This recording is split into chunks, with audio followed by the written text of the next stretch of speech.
This is day 5.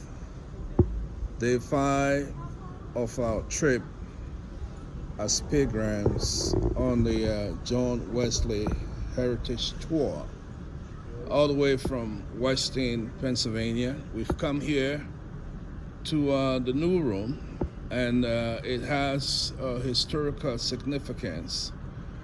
The New Room is in Bristol, England. And I'm going to let a person who is in charge to introduce himself and probably call the actual title. The title, I understand he's now an extraordinary ambassador of the United Methodist Church. Good morning. Good Welcome. morning. Call your name and introduce yourself formally as Hello. we begin this conversation. Hi, I'm David Worthington. I have 2 hats. I'm the Global Ambassador for John Wesley's New Room here in Bristol, and I'm also the recently appointed Global Ambassador for Methodist Heritage Sites for the United Methodist Church. And I work with the General Commission for Archives and History. Yeah, and I was just saying to you just a little while ago, I vividly remember meeting you in 2010, then a student at Drew University. You are coming to participate in some of the activities. There is a general archive center there for the United Methodist Church. It's good that we can be together again. I think it tells the significance of the connection of spirit within Methodism. Bristol. Absolutely. This is quite a historic visit. Talk to me a little bit about this New Room, how it came about, and the historical role it plays within the Methodist tradition. So much you see people who come here globally from all over the world on a daily, weekly basis. Talk to us a little bit about the New Room, how it came about, the role of the Wesleys. In the back is the statue, is it? Yes. Of John, and Charles is on the other side. That's right. So Bristol is a very significant city in the story of both John and Charles Wesley. John first came to Bristol in 1739 at the invitation of George Whitfield, his friend from the Holy Club at Oxford University. George wanted him to continue an open-air preaching ministry that he'd begun in the city, and John agreed to come to the city to take over that work, not only preaching in the open air, but subsequently purchasing this piece of land on which the New Room was built a short time after Wesley's arrival in 1739.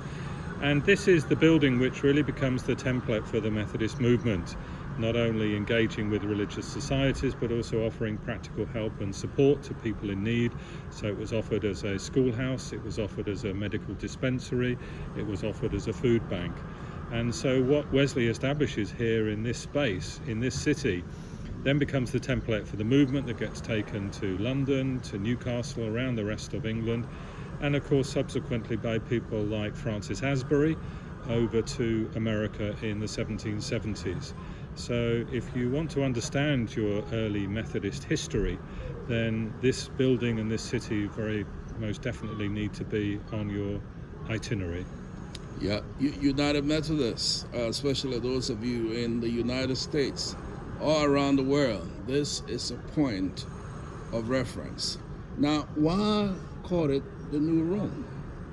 What's the history behind that? So it was called the New Room because John had initially begun to engage with the religious societies that were meeting elsewhere here in the city of Bristol.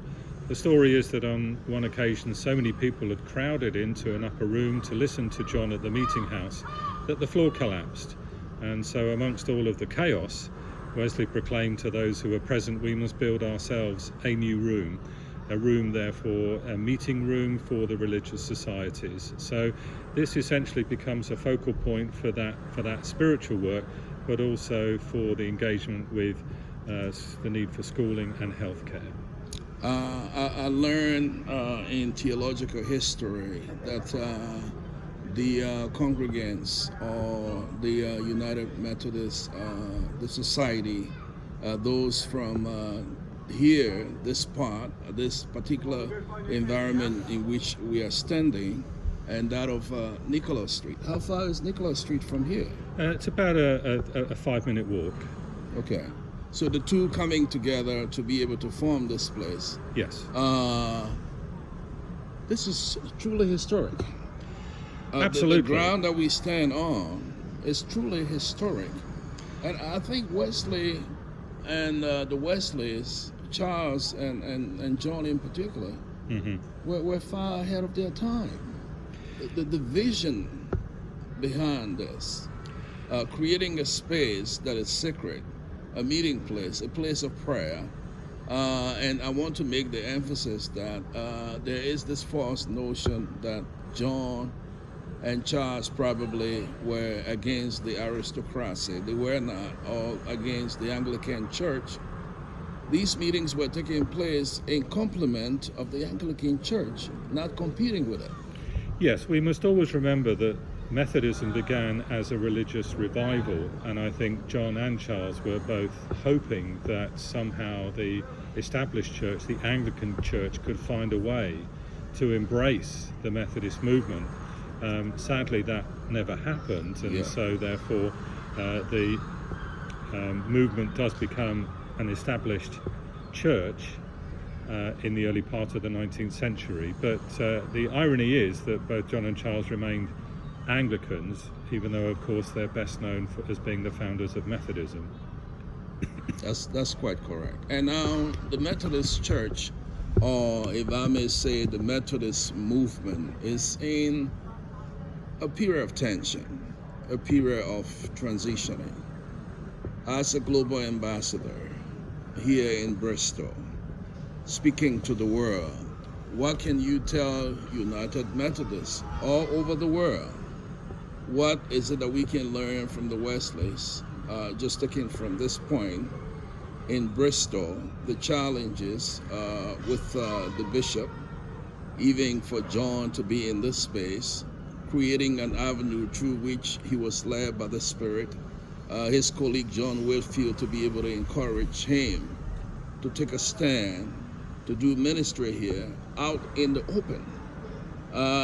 Then at a time, countercultural to some extent. Yes, and I think that phrase that you've just used, I think is the critical one, counterculture. I think that we have to go back to our Wesleyan roots. We have to study John and Charles Wesley and the early Methodists, and to not only understand why they did what they did, but to take those lessons and apply them to our own lives and our own ministries today. John wrote in his journal in April of 1739 how he submitted to be more vile. And I think what he meant by that was that he was prepared to move out of his comfort zone. He was prepared to be challenged about the way in which he lived his life. And in that sense, I think that we need to be willing to be challenged. I think we need to be willing to embrace new ways of doing things. That doesn't mean that everything that we're doing at the moment is by default wrong, but I do think that there is a need for us to think about what are the ways in which we need to engage with people today. That doesn't necessarily mean that we have to stand in the open air and preach in the way that the Wesleys did, but what are the methods of communicating our message to people today? And are we embracing those? Are we good at doing what we should be doing? I think I'm very aware that the parable of the seed and the sower is one that comes to my mind when I talk about this subject, because if we reflect on that parable, the responsibility of the sower in that circumstance was to go out and sow seed. It was not the responsibility for the sower to produce the weather, the wind, the rain, the sun that was going to produce a good harvest. But ultimately, if we want any harvest, then we have to be prepared to go out and to sow that seed. And I think God is wanting us to go out and do that and be faithful in serving Him, and He will produce the harvest of the work that we do. Poignant point you just stressed. And here at the New Room, this is a historic place. The sower is to go out to sow. The sower is to go out to engage. The sower is the vehicle through which God uses. The rest is left with God to be able to bring out the fruit. And I think that is what we need in this very moment, in this time, in this space. Faith comes by hearing, and as you've heard from the house's mouth, we want to thank you so much. What would be your closing remarks? What would be your closing statement as we wrap up from here this morning at the New Room? There are stay activities that will be taking place. We are to have a communion service here later on with the Bishop of the Western Pennsylvania Annual Conference. She's kind of winding down eventually upon her return. She's moving on to New Jersey as the new bishop of the Eastern Pennsylvania Annual Conference. And that of the Greater New Jersey Conference. Indeed. Yeah. What is the message of encouragement to United Methodists all around the world as we stand here today, a place of history, a landmark that is visited almost 365 days throughout the year, Methodists coming from all over the world to see this place of history, to be reminded about our Methodist roots. And to me, I don't think we even need to reinvent the wheels. Everything is available. The menu is there. We just need to contemplate, like you indicated, in new ways and new aspirations to take it in faith and be able to keep pressing on. You said that there was a point stressed by Charles that God buries His workers. But He carries on His work. That's right. And I think it's our responsibility to discern where that work is. I think the quote that I would leave you with is the one which John said in his letter to the Bishop of Bristol when he was challenged as to why he was here in the city without permission from the bishop to do his work. And he wrote, "I look upon all the world as my parish." And the way in which I would interpret that today, for those who are watching and listening to this, is there is a work for each of us to do. We have to be prayerful and discern what the work is God is calling us to do. But there is work, whether it's here in Bristol, or whether it's in Western Pennsylvania, or whether it's in New Jersey, there is work for us to do. And in that sense, I would encourage people to think about the work that God is calling them to, and to look upon all the world as our parish.